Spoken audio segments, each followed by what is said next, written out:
Greetings, gardening enthusiasts.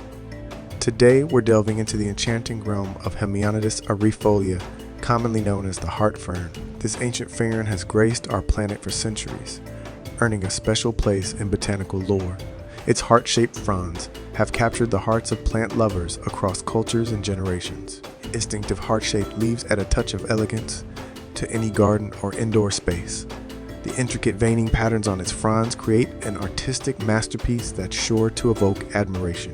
This fern thrives in shaded or partially shaded environments, mimicking its native habitat on the forest floor.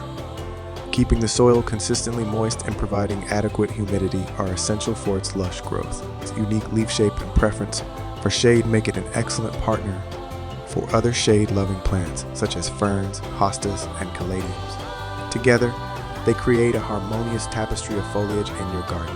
The heart fern isn't just a delightful ornamental plant. It also brings a touch of elegance to any setting. Whether adorning your indoor spaces, shaded outdoor corners, or even terrariums, its distinctive appearance adds a sense of sophistication to its surroundings. And there you have it, the captivating world of Hemionitis arifolia, the heart fern. For more insights into gardening, farming, and the fascinating array of living organisms, don't forget to subscribe to our channels.